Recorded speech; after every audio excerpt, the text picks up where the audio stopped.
What is going on, Toilets to Titles family? George coming at you again with another off-season breakdown. Today I've got two very special guests with me. We are doing the San Francisco 49ers, if you could not tell by the background. Coming from Locked On 49ers and Locked On NFL Draft, we are joined by Mr. Eric Crocker. And from the FF Realist and the Mental Health Hayden Hurst Podathon, we've got Michael Hauff. Gentlemen, let's start with Eric. Eric, why don't you tell everybody a little bit about you, your background, what you do, and all that stuff? Yeah, I have a background playing some sports, play a little bit of football, and I train a bunch of athletes. And yeah, man, follow me on Twitter at Eric_Crocker. I don't know. I don't like talking about myself. I'm sorry. Nobody does, right? Like I struggle talking about myself. So yeah, when anybody says, "Hey, so tell us about yourself," I'm always like, "I like playing video games and watching movies." Yeah, there you go. Mike, pressure's on you now. FFFaceoff.com. That's where we're doing all of our fantasy stuff. You can follow me on Twitter at the FF Realist. That's where I'll be doing ranting and raving about the 49ers, Mets, everything in between. And and then just like you said, Mental Health Podathon wrapped up. So we made about $13,000 for the Hayden Hurst Family Foundation over the last 3 years. So very cool stuff. That is absolutely fantastic. I got to sit down and do the giveaway for that autographed Super Bowl trophy as well. All right, Mike, we're going to jump right into this. How long have you been a San Francisco 49ers fan, and why did you become a San Francisco 49ers fan? I mean, literally since the moment I started watching the NFL, because my cousin, who is about 6 years older than me, he was a 49er fan back from the Montana days. So I just watched the Niners with him, and actually, oddly enough, when Montana left to go to the Chiefs, my cousin left to go be a Chiefs fan. And me and my brother stuck around and stayed 49er fans, and it's been that way ever since. That's cool. A lot of people do just follow the player versus sticking with their teams. Eric, how about you? What made you become a 49ers fan? Oh, man. When I was about 5 years old, I asked my mom, I said, "Mom, what's your favorite football team?" She said 49ers, so I just became a 49er fan. And It's interesting because I'm a 49er fan, San Francisco Giants fan, but Los Angeles Laker fan. So a lot of 49er fans are Warrior fans, and they can't stand that I'm a Laker fan. I got my Laker flags right behind me right here. And I'm a Laker fan because they're always asking, like, you grew up, near the Bay Area. I lived in San Jose as well, which is the Bay Area. But I'm from Stockton, California. But they're like, you grew up in Stockton, near the Bay, like, how are you a Laker fan? And I'm like, man, I asked my uncle, hey, just like I got my 49er team when I was in about third grade, we had moved to San Jose. I was living with my grandparents. My uncle was there, and I'm like, man, what's your favorite basketball team? He was like, Lakers. So ever since then, I've been a Laker fan, and that's just how it happened. So, that's how I became a 49er fan. No crazy story behind that. But I think I'm a little bit more of a 49er fan than my mom now. So I can actually relate to the whole Lakers and 49ers thing because I grew up in New England. So I was born just outside of Boston, grew up in New England, big Red Sox guy. But my home team is actually the Miami Dolphins. I can't stand the Patriots. My whole family is Patriot fans. I don't like the Patriots at all. Never have, never will. So I can relate to that dichotomy of the Lakers versus Washington. It's not easy living here on Long Island too, because I'm surrounded by Giants fans. And actually, the woman who watches my kids a lot, long time ago, it was like snowing out, and she texted me a picture. They put a Giants winter hat on my daughter, and I said, "You get that crap off her!" Right? Like I called up, They take that off her right now. So, yeah, it's not easy. That's funny. That's fantastic. Eric, I'm gonna start with you on this one. What went right for the 49ers in 2021? Like, they had a good year. Like, they made it to the NFC Championship game. So I guess really a lot went right. But what went right, what went wrong for them? I think the 49ers, for the most part, man, they just have good coaching. And the players come together. They have a great locker room. So they had to face some adversity early in the season, obviously getting off to a 3-5 start. but they rallied the troops. They went on a 3-game win streak, and things just kind of started to click from there. When you talk to players, though, they get behind Kyle and the players in the locker room, like they really gel and they understand like what it takes to win. So down the stretch, that's what you saw. You saw a team that understood the assignment and what it was going to take. They had been there before, obviously going to the Super Bowl in 2019. And unfortunately for them, they won't call it a great season because they fell just short in the NFC Championship game, in a game where they were winning by 10 points in the fourth quarter. So, that's always tough to give up that type of lead, but it's the locker room, man. It's the locker room, and they have tremendous coaches on both sides of the ball. Mike, so how did you feel about the 2021 season? Eric said it beautifully. But I think, a lot of it too was looking at that the beginning of the schedule. I thought after the Lions was kind of a tough stretch for them, so I had a feeling it was going to be a bit of a rocky start. It was Packers, Seahawks, Cardinals. They always seem to have trouble with Kyler, and then after the bye, it was the Colts in that messy game. But yeah, it's good coaching. Good coaching is going to help this team. You see bad coaching hinder teams. So, but I think that was a big part of it. And the one thing I was happy with, at least, was that with all of the trading for Trey Lance, once it got down to business, the Niners were able to play. They were able to be coached properly and kind of put that on the side. Trey came in a couple times because Jimmy was injured, but it never really became a factor in the season. So that was a big thing I was happy with. But Eric said it. This team went on a run and just ran out of gas at the end. That's pretty much it. So you guys both talked about coaching. During the offseason, you guys lost your former run game coordinator and offensive coordinator, Mike McDaniel, who went down to Miami. You replaced him with Chris Forrester. Mike, I'll throw it to you. What changes, or do you expect any changes at all in the way that the offenses ran with Forrester in there versus McDaniel? Not to minimize the loss of Mike McDaniel. That one hurt. It was funny. It was like the moment the media started paying attention to Mike McDaniel and he started and they would start to put his sessions with the media on NFL Network. I was like, we're going to lose this guy. This is it. But because he's a charming guy. But when it comes to the actual coaching, there is still Kyle Shanahan there. He is still kind of running the offense. Obviously there will be, other influences there, but it's going to hurt, but listen, it was going to hurt when we lost Robert Saleh. That was going to hurt too. And then we had D'Amico Ryan step up. So, and I think, when we're talking about coaching, and Eric will obviously, agree with this, it's, there's Kyle Shanahan, but he's put together a very good staff where we can usually endure these kinds of losses. So, I'm hoping it's still steady as it goes. And it's all going to change too with Trey Lance too. The whole, the way they run the offense, we'll see how different it is too. Yeah, you never really know exactly how hard, losing a coach is going to hit you. But one thing that I've noticed with the 49ers since Kyle Shanahan showed up, they do a terrific job of two things. One, evaluating talent, the players that they bring in, and also evaluating the talent of the coaches that he brings in. And he has guys that he likes. He has guys that's been with him.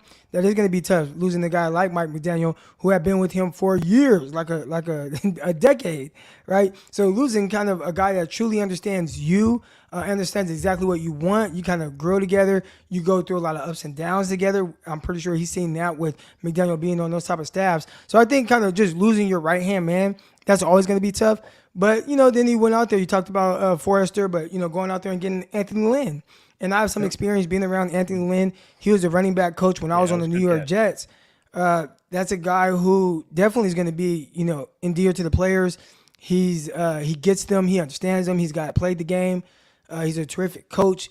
The issues with him in L.A., I want to say San Diego, with the Chargers weren't because he didn't know how to, coach, or at least coach run game and understand that and understand the dynamics of how maybe it could fit with Kyle Shanahan. He just might not just be a great head coach from that standpoint, but good coach. So we'll see. Not to say that McDaniel won't be a loss. That's always going to be tough, but I do think, again, Kyle Shanahan always give him the benefit of the doubt because he's shown to really be able to make things shake. And at the end of the day, it's his offense. Right, it's the way he wants to run it. It's the way he sees fit. I'm sure McDaniel had a really good big hand in Kyle being able to delegate a lot of things to him, now he might have to be a little bit more hands-on. So I know he came out and said he doesn't want to be used as a running back as much, referring to Deebo Samuel. But is he still going to be involved at all in the run game? Deebo Samuel, the tough thing, I think a lot of his carries, and obviously it picked up towards the second half of the season, it was because of like injuries that the 49ers had. Like you got Raheem Mostert, and oh dang, he goes down right away. And then you have Elijah Mitchell, and then he was banged up. He missed like 4 or 5 games, right? So now you're just trying to figure out, like, man, how can we have a competent run game? Well, what the hell? Deebo Samuel ends up being the best running back we have on the roster. So he had to end up running a lot more, taking a lot more carries than you would ideally like. But I'd say they scaled back on that. They started to, where they messed up with it, or I don't want to say messed up. If you watch the first drive in the Dallas Cowboy game, this is a guy that, like, the first 3 plays of the game, he's like carrying the football. In one play, he actually was in there and was pass protecting. You don't want to use him as a running back to that extent. Yeah. So I do think you can still give him carries. We saw that in his rookie year where, they would give him those like orbit motions, toss the ball behind him, do some motion stuff, have him come in and kind of take things off the edge. If you still want to give him 2 to 3 carries a game, I think that's fine. But when he started getting closer to 8 to 10 carries, like kind of in that range, I think that's definitely doing too much, especially with them starting to run him inside, because everybody's like, oh, he's in that running back, we're going to take away the outside runs, the toss, and the outside zone, those things. So then they start doing like these toss counters, and he's running inside, and I don't think you want that for him. So if they can limit it to 2 to 3 carries, I think he'd be fine with that. But definitely they started using him as a traditional running back, and you don't want to do that, even though he was very explosive and good doing it. Yeah, I'm a firm believer that was, listen, ever since he asked for the trade, there's been all this talk of what upset him. I truly believe that it was that running game. I mean, 59 carries last year. He had 14 in his rookie year. He had 8 the year after. I do think that they cut those carries in half. And I think drafting Davis Price was kind of the 49ers front office maybe sending kind of a message to Deebo saying, like, listen, we're paying attention to this. Like, we know this was a problem for you, and we're going to try and rectify it. Because Eric mentioned the injuries that they had. They also had Trey Sermon, who literally, I mean, listen, maybe he can pick it up this year, but first year, not good. So, that didn't help the cause either. So I'm going to just pull up this comment right here from Nino, who should be eating dinner with his family right now and not paying attention to this podcast. But, Nino's going to do Nino. He wants to know Sermon, TPD, obviously Elijah Mitchell there. Since 2018, Tampa has had a different, or not Tampa, I'm sorry, San Francisco has had a different RB1 each year. We're going in with this season assuming it's going to be Elijah Mitchell. But is there any hope for Sermon or TPD to even overtake him as the RB1? Well, yeah. The reason why they've had a different RB1 at the end of each year is because of injuries. So if you have an injury to Elijah Mitchell, then you definitely can have a different leading rusher to this team. But if Elijah Mitchell stays upright, I would assume he'd be the guy. Yeah. Now, that doesn't mean that these other guys won't get carries, but there were times where Elijah Mitchell was banged up last year. I mean, going into the game, he was very questionable, bad ribs, knee banged up. He was barely practicing, and Kyle was still like, I'm still running you 27 times in this game, even though Trey Sermon's healthy. So they don't like Trey Sermon. Yeah. There's speculation. A lot of fans think, it's his run style and things like that. Whatever it is, something in Kyle Shanahan's this way, he can kind of be a little, I don't want to curse or anything, but he can be a pain in the rear end, right? Like just his personality and how he is. And if you don't do things how he sees fit, or if your mentality doesn't fit with what he tries to build his team, then he might just do away with you. And we've seen him do that with several guys where he's like, I just don't care for this player. So that might be the case with Trey Sermon, and that might be why they drafted a guy like Ty Davis Price. And if that's the case, I'd assume if Ty Davis Price takes on the mentality that Kyle Shanahan wants, he'd at the very least be the second back or get more reps than you see Trey Sermon get. Yeah, I think, listen, I think it could be Davis Price, and I don't think that's jumping out on a limb because, I mean, George, you mentioned it. They've had a different RB1, the last few seasons. So I am worried about Elijah Mitchell and that durability a bit. And Eric's right. It's with Shanahan, when you get in his doghouse, it's awfully hard to get out of there. You got to wave some magic wands to get out of there. And I think maybe they didn't know what they were getting with Sermon. I mean, a lot of times the 49ers are very good at drafting later rounds. I enjoy the draft now. Like, I want to get past first round because I love to see them work after. But for whatever reason, Sermon didn't work year one. So I think Davis Price could be the guy, honestly. And it's not like Sermon that I see the comment with Sermon peaked in college. I thought he ran well. He averaged over 4 yards per carry. He had a good game against the Seattle Seahawks, right? So let's take that for example. Seahawks game, Elijah Mitchell was out. Trey Sermon ran for almost 100 yards and averaged over 4 yards per carry. Yep. The next week against Arizona, the very next week, he had 1 carry for 7 yards. So I don't even know if it's he just peaked and he just can't play. There's just something that's not really meshing with Kyle Shanahan. And we'll see if that changes. Maybe Trey Sermon comes in with a different headspace, understanding a little bit more how Kyle is and what Kyle wants, and he works hard to change that. But I don't think it's just that he just can't play. I wouldn't say that's the issue. There's something else going on, though. Yeah. Jared said, "Hey, he's everyone ran good versus Seattle." All right, maybe that's the issue. It's a good point. So Justin made a comment earlier. He told me not to bury the lead and asked why the 49ers hate Jimmy G. I don't think they hate Jimmy G, but I think they have a lot invested in Trey Lance. Eric, what's your opinion on the quarterback situation there? Man, it's tough. Jimmy Garoppolo, kind of watching him and what he's done, it's very clear the 49ers have won a lot of games with him, right? I mean, I think his win percentage is like over 70% or something like that when he's a starting quarterback. It's terrific. You can't watch a game, for the most part, and not think that – I don't want to say he's holding the team back, but – I think anytime you watch him and you watch other guys, you're going to always wish that you had a guy that could just give you a little bit more. And I think the 49ers, we've seen them in these big-time moments, especially late in the playoffs, a Super Bowl appearance, and you're hoping like, Jimmy, can you make that play, right, where it might not be there. Maybe the pass rush, the offensive lineman got beat, and I just need you to make a play. It doesn't feel like he's capable of making that play.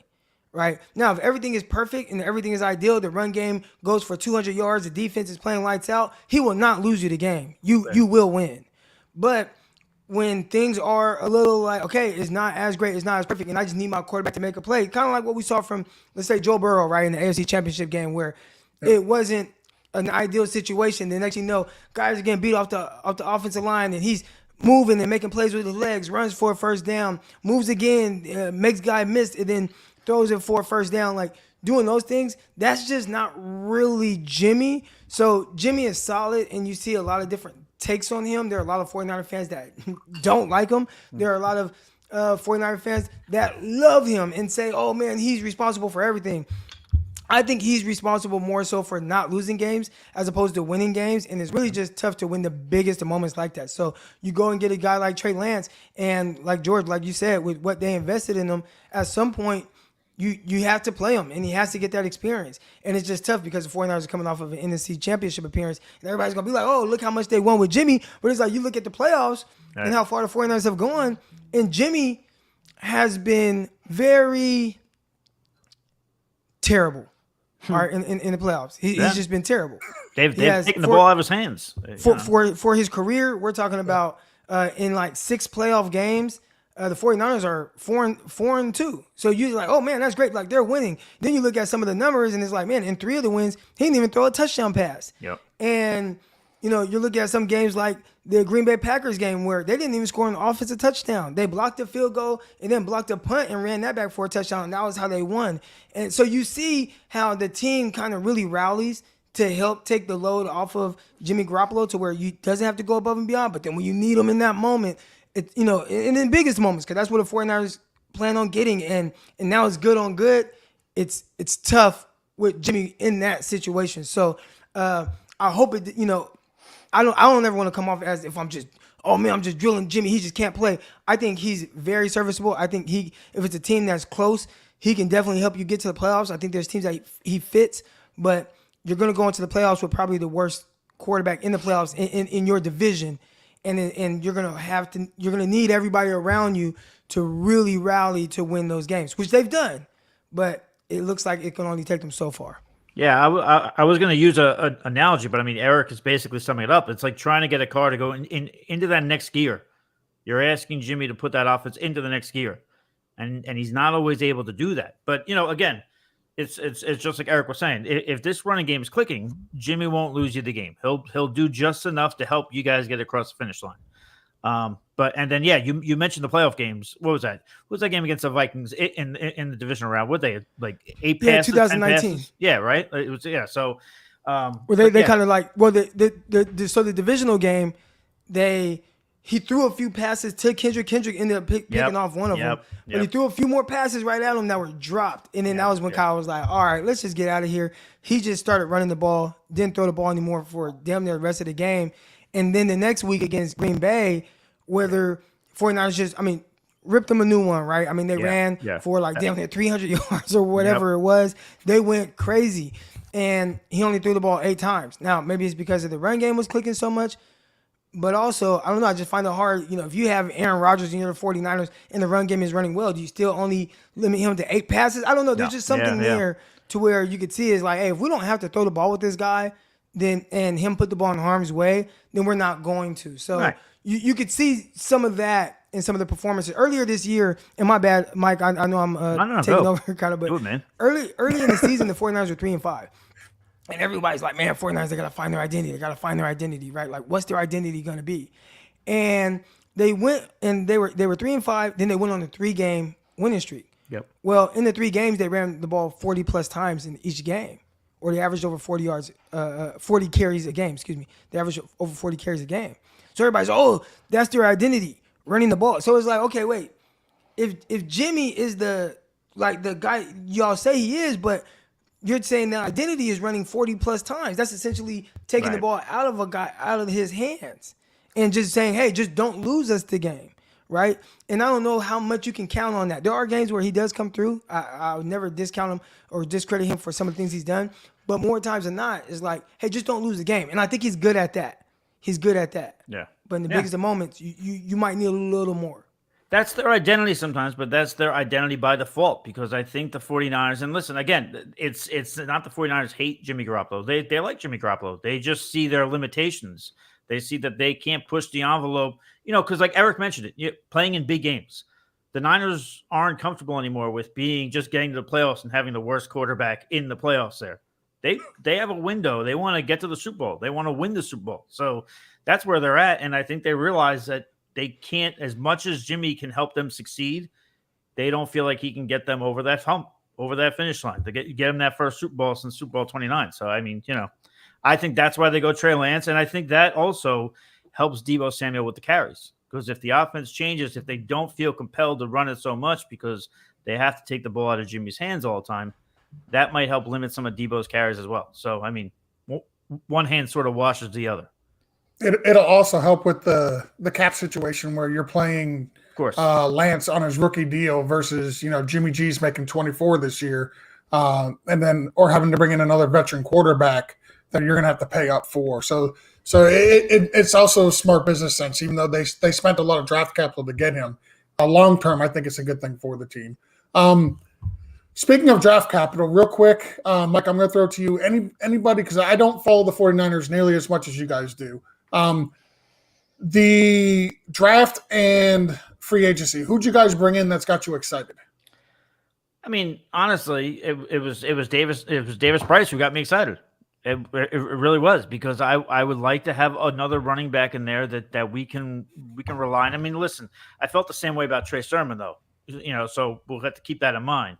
I was excited when they got Sermon too, and again, we'll see if Sermon can be something. But obviously, signing Ward was a big move. I mean, what I hated was losing DJ Jones. That broke my heart, just because of what he brought to that defensive line, but just what he was. I mean, everybody in that locker room is tight knit. They're close, but I liked him quite a bit. But I mean, this is the problem with being a good football team, is you're going to lose players and you have to replace them. And you hope some of these draft picks work out. But yeah, I mean, Davis Price is really, again, he's a guy I'm really excited about. How There are about a you, couple Eric? guys I They like. sign in. Yeah. Go ahead, Eric. Oh, Go ahead. Floor's yours. no, I was gonna say there's a couple guys I like. Definitely, I mean, you look at who they drafted first. That's Drake Jackson, and I'm on board throwing as much resources at the defensive line Yep. as possible. And It I know a lot works. of 49er fans they get tired of that because 49ers go D line early a lot. But I agree with it, man. Like if you have a mean pass rush, it helps everything. It helps the back end. It helps your guys at the second level, the linebackers. You get after it, it makes everybody's job easier, And in this day and age, man, it's tough, man. It's a passing league. And guys are throwing the ball all over the place. And I think the 49ers, even when times when they've been playing with second, third string, fourth string guys off the street on the back end where everybody's like, oh, but the secondary sucks. Well, they're still limiting a lot of what teams are doing offensively through the air, somehow, some way. So, and I think a lot of that has to do with the defensive line. So Drake Jackson, I was excited about that and seeing how, and when I say excited, I mean, I don't know what he's going to be or what he's going to do, but if he can get after the quarterback, that helps, whether he's a rotation type guy or if he gets in and he's the guy that can play opposite Nick Bosa. So I'm excited Danny about Gray that one. too. I was Sir? excited about Danny Gray too. Right. Danny Gray, I was excited. Yeah, not as high. cautiously optimistic. Yeah. How's If he can be what they drafted, like if he can at the very least come in and kind of open things up, stretch the field, then awesome, right? I think there's areas where he definitely needs to improve on. Now, if he improves on those things, I believe he needs to improve on, then we are talking about somebody who could be like the steal of the draft, a guy that's as fast as he is. Once he learns to really use the threat of that en route, then, I mean, he's going to be cooking. But my other guy was Castro Fields, the cornerback from Penn State.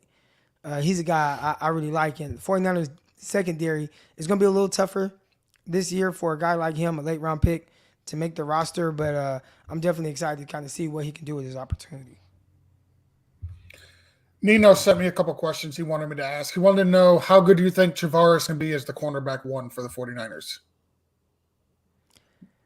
I mean, how are they going to use him, right? 49ers, they Right. play a lot of off. They can play zones at time. So if they use him at the line of scrimmage, which I think Kansas City did a really good job of doing that, putting him in a situation where, like, hey, this is where I excel. If they do that, then, like, you're fine. Like, he's going to be solid. Now, they won't ask him to shadow guys. I don't think. Maybe they will if they change things up. That hasn't been what they've done at all, even going back to Robert Saleh. But if they say, all right, no, we want you to play off and you're going to play a lot of quarters and things like that, then I think there could be some struggles because I don't think that was necessarily, like, his strength. I want him at the line of scrimmage. I want him putting hands on guys. I want him being able to run with guys and challenging guys at the catch point. I think he does that terrific. Mike, how do you feel about the schedule for the 49ers? According to Sharp Football Analysis, you guys have the 13th easiest schedule this year, despite going as deep into the playoffs as you did last year. Yeah, I mean, I'll pull it up now, but I remember looking at it. Yeah, I mean, I definitely didn't hate the schedule. I felt better looking at this schedule again, like I referenced earlier. Looking at last year's schedule before the season started, I did not like that top of the schedule before the bye week. Wasn't particularly thrilled with that, but Chicago, Seattle, that's a nice way to get going. And then they'll run into Denver, of course, with Russell Wilson, and I'm sure he'll make me pull my hair out again with some of his magic. But I mean, yeah, they really do. I mean, like when you look at their schedule, they got Carolina, they got Atlanta. This top of the schedule here, the other thing I think is interesting, which I guess maybe fans won't like per se, but we play the Rams twice before our bye week, and then that's it.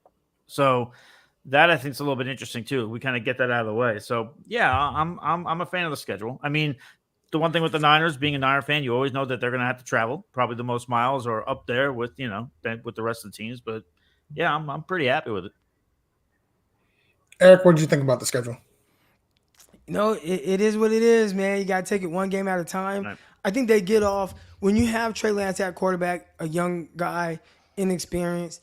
I think there's opportunities for him a little early to kind of get off to a solid start, right? Can you look to build some confidence playing against Chicago? I know it's on the road, but I'd rather that road game be the first game of the season against Chicago Bears, who on paper, they're not as talented as the 49ers.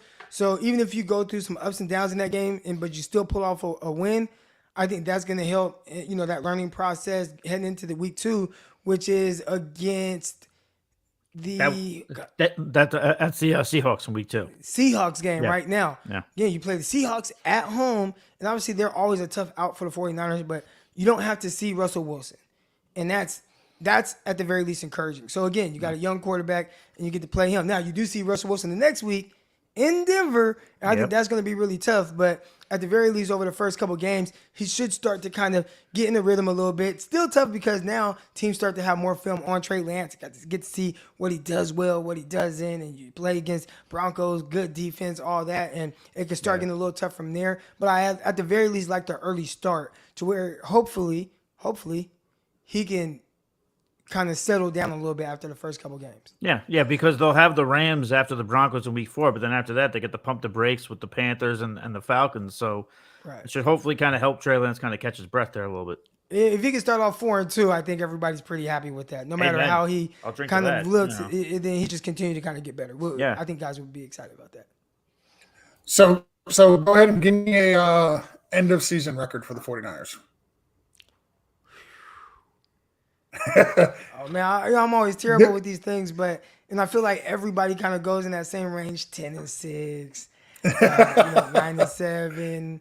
But come on, the tough thing is with a young quarterback, you got a young quarterback like Trey Lance, and you just don't know. If we were talking about Jimmy Garoppolo starting for a full year, just because I just know more of what he is, I'd say, oh, okay, 49ers could be 12-5, and I'd be comfortable with that. But when you have Trey Lance and you just don't know, I still feel like the 49ers are a good team. They have a good roster. They have very good coaches. Even with a young quarterback, I could see 10-6. Well, that would be 10-7 then. 10-7, excuse me. Yeah, I know. It's a damn extra game. I know. Extra game throws everybody. I took into account when I said 12-5, but then didn't. I know. I'm gonna go around 11-6, but I could see 10-7 happening. But yes, the big variable is Trey Lance. But I mean, Eric mentioned it. Is they have a good, and this is why I tell people, like, when they ask me, like, what do I think the Niners can do this season? They can still be successful with Trey Lance as quarterback being that unknown because of the roster that they have around him, the roster that they've built that can help endure. If there are, listen, if this defense and if this team was able to endure mistakes Jimmy Garoppolo had made, they can endure some mistakes that Trey Lance will make. And maybe Trey Lance has a few more hiccups than a Jimmy Garoppolo, probably, but I think the team can endure that. So I think 10, 11 wins, but I'll be a little bullish, and I'll say that they're gonna win 11 games. No, I thought you were going to say I'll be bullish and they're going to get 13 games. Nah, that's what I wanted to hear. I wanted to hear 13-4. Trey Lance, he started 2 games in like 2 years, and he comes from North Dakota State. So, would be awesome, right? See the 49ers win 13 games, but it's just hard to predict that. I'd say they'd be closer to 9-8 than 13-4. Right. Yeah. All right. So we're going to go ahead and wrap this up. Before we get out of here, Eric, go ahead and plug all your stuff. Michael, when he's done, go ahead and plug your stuff away as well. Yeah. As you can see right there, right there. On the screen Eric somewhere. Crocker on Twitter. That's where you can find a lot of stuff I put out there. Locked on 49ers, of course. So if you're a 49er fan, Locked on 49ers.